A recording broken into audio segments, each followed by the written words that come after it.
Padre, pabinyagan ko sana ang anak ko. Ano ang ipangalan mo sa kanya?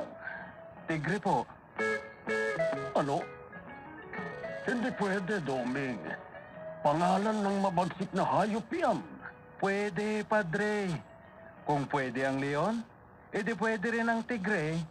Pwede. Doming, doming, pwede lahat. Doming, doming, pwede lahat. Doming, doming, pwede lahat. Doming! Pwede lahat.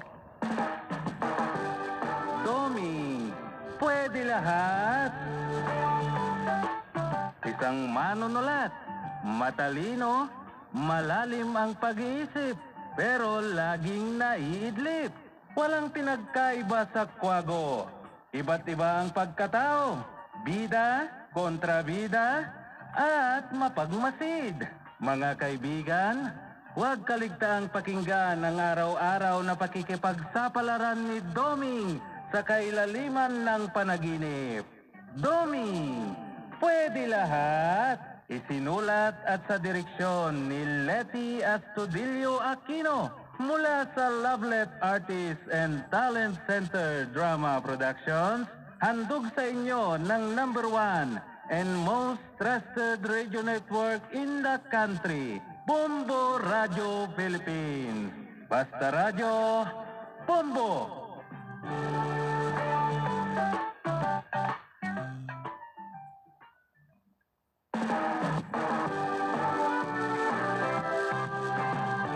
Yon, inyong pakinggan ang pakikipagsapalaran ni Doming sa ilalim ng panaginip. Narito ang kwento na ating pinamagatang Tag-ulan na naman. Dito sa ating dula, Doming, pwede lahat.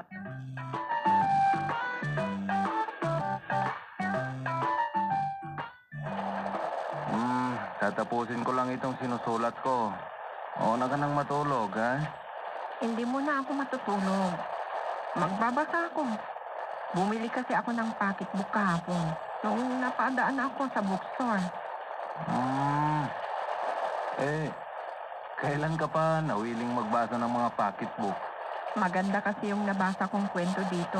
Kaya binili ko na. Doon ako magbabasa sa kwarto natin, ha? Sige.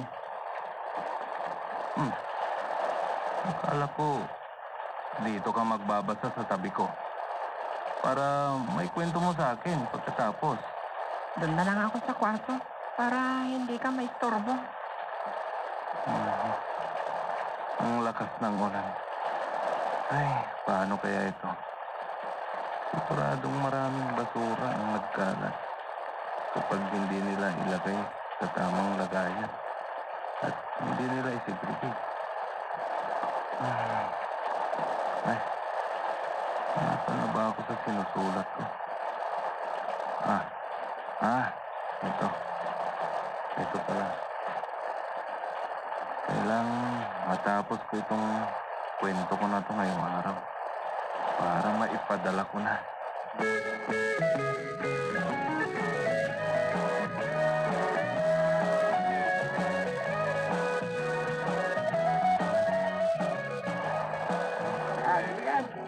Mabuti naman. At nandito kayong lahat, mga kagawad ng barangay. Ganyan, kapag ganitong panahon, huwag kayong manatili sa loob lang ng bahay niyo. Tignan natin ang kalagayan at kapakanan ng mga kabarangay. Kung ano ang pwede nating may tulong sa kanila. Kapag medyo humupa ang ulan, magmi-meeting tayo. Hindi bale, nandito rin si Supeng. Bakit nasali ang pangalan ko dyan? Mag-meeting lang kayo, huwag niyo akong isali. Meeting ka na lang daw, Itay. Oo, ano pa? Sana hihinto na ang ulan.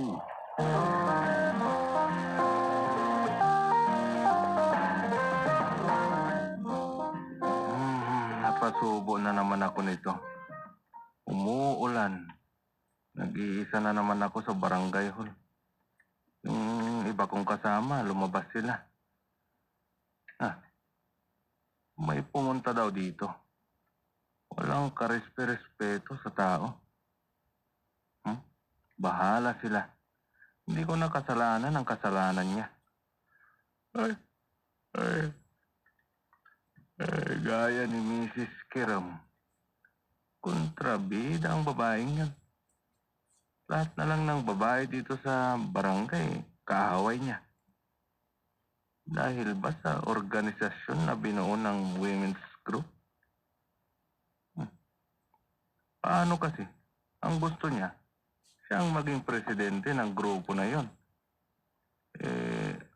Ayaw nilang iboto. Wala siyang magagawa. Hindi na siya nahiya na siya ang iboboto organisasyon ng mga senior yon. Kung hindi ako nagkakamali, hindi pa siya senior. Bakit may mga taong gano'n? Inaantok na ako. Sa bagay, isa lang naman ako dito. Kaya matutulog na muna ako.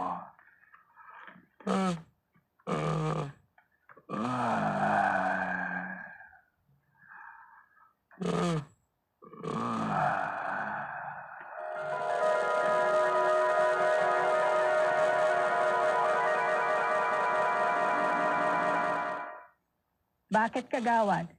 Anong ibig sabihin ng pagpunta mo dito sa bahay ko? Ganito kasi yan. Kakausapin lang daw kita kasi hindi mo tinanggap ang sulat na pinabibigay ni Chairman sa'yo.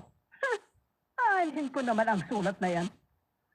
Kapatid, barangay chairman ang nagpadala sa'yo ng sulat.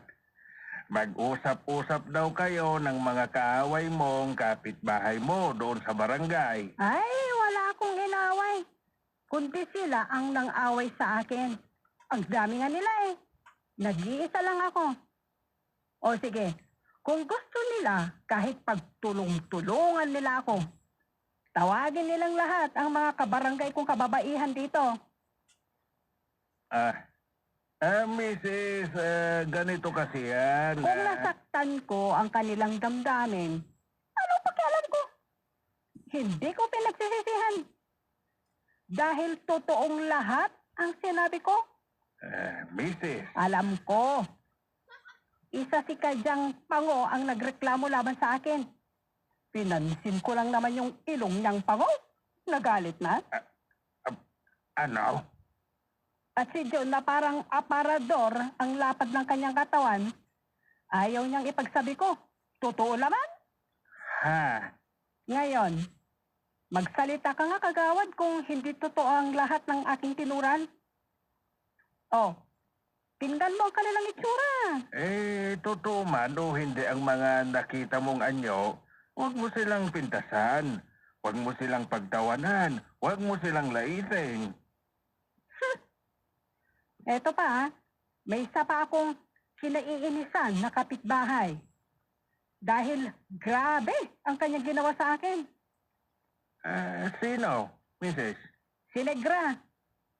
Ayaw ding patawag na Negra, samantalang parang puwet naman ng kaldero ang kanyang mukha. At tingnan mo naman ang kanyang buong katawan. Ang itim, parang uling. Sa totoo lang, Mrs., hindi naman yan ang dahilan kung bakit nasaktan mo ang kanilang damdamin at kung bakit pinadalhan ka ng sulat ni Chairman. Ano? Ang hindi mo pakikisa sa cleanliness dito sa inyong sektor. Ano? Yan lang? Mabuti sana kung hindi mo sinasadya ang pagtatapon ng basura sa kanal na dahilan para mabara at hindi makadaloy ang tubig. Ganon? Ako ang itinuturo nilang nagtatapon ng basura sa kanal? Oo, Mrs. Ang sabi mo pa daw, uto-uto kayong mga naglilinis ng mga kalsada. Wala naman kayong sahod, sabi mo daw. Kaya yun, nagsawa sila. Ay, wala kaming dapat pag-usapan sa barangay. Kaya umalis ka na, kagawad.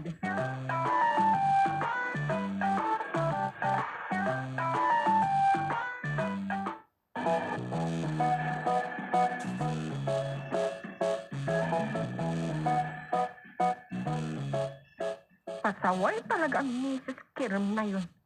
Di ba problema na siya ng barangay? Oo, grabe.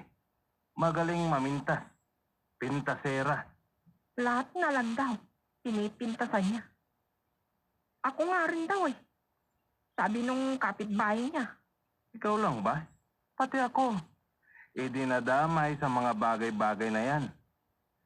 Ang sabi pa daw niya, kaya hindi tayo magkaroon ng anak kasi yung laptop mo lang lagi ang kaharap mo. Hindi mo ako naharap. Ay, lahat na lang napapansin. Ang laptop mo daw ang lagi mong kapiling. Talagang pakialamera. Lahat na lang nakikita. Grabe na talaga. Hindi niya makita ang sarili niya. Anong gagawin ni Ethan kung sakaling hindi siya pupunta sa barangay? Maraming nagre-reklamo sa kanya. Hindi ko alam kung anong napag-usapan nila kanina. Nag-special meeting sila eh. Maraming nakakalat na basura doon sa puok-uno. Naku, grabe na talaga.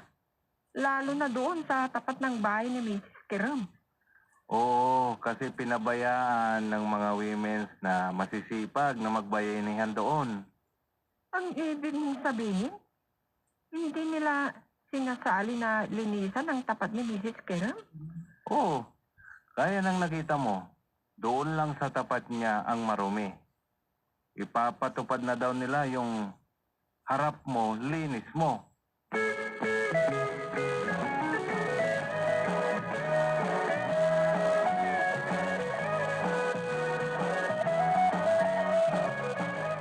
Pasaway talaga ang kabarangay na yon. Sino? Sino pa? Si Mrs. Kirem. Ano na naman ba ang problema ninyo sa kanya? Palagi na lang siya ang pinoproblema niyo. Di ba may grupo ang mga kababaihan dito? Doon sa pook nila? Oo, bali, Women's Association yun. Nagbayanihan daw sila kaninang umaga. Dahil hindi nakikisa sa anumang aktibidad ang misis na yon, dinaan lang daw nila ang kanyang tapat at hindi nila sinali na nilinisan. Ganon. Pero kahit ganoon pa man ang kanyang ginawa, gusto nilang makausap. Doon sana sa barangay office sila mag-usap-usap. Pero ayaw yatang makiharap. Hindi na nakapagtataka kung bakit ayaw niyang humarap. Anong dahilan? Ang sabi sa akin noon, hindi daw niya kailangan ng kanyang kapitbahay. Wala siyang kailangan sa kanila. Dahil may pera naman siya. Ganyan pala. Oo, marami daw siyang pera. Bakit pa daw siya hihingi ng tulong sa kanyang mga kapitbahay? Hindi na daw kailangan. Sige kung yan ang gusto niya. Hindi, pabayaan na lang. Ibigay ang hilig.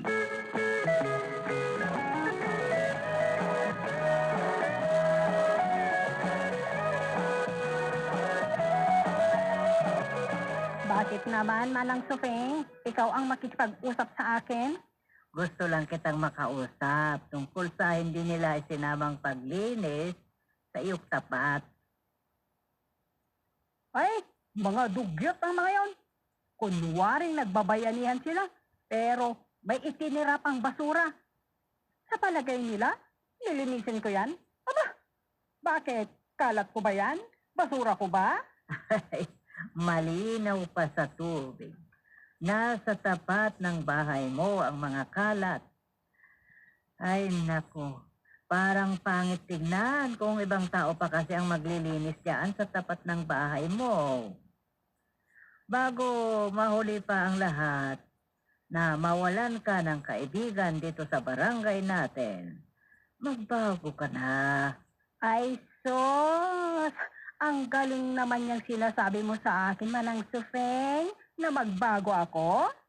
Ah? Sige, ikaw ang bahala. Kung hindi ka makikinig sa akin, bahala ka na sa buhay mo.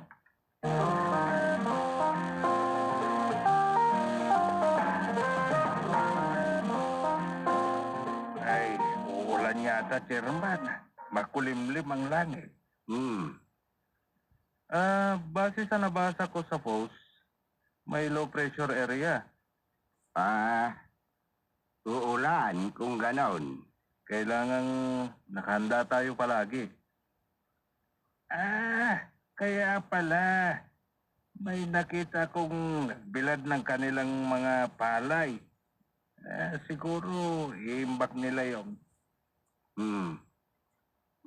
Siyempre, para may abasto sila sa tagulan.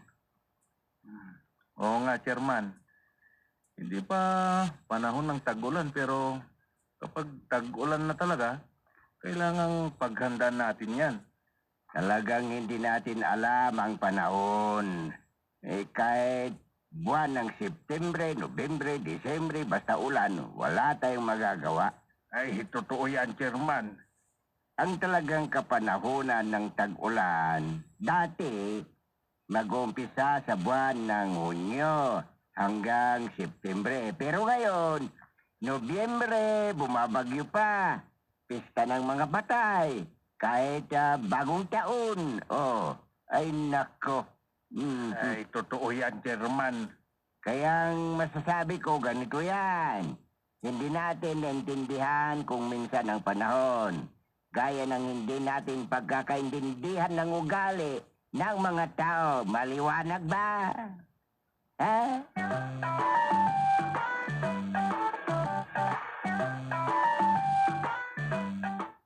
Laging tatandaan kapag nasa road trip, dapat safety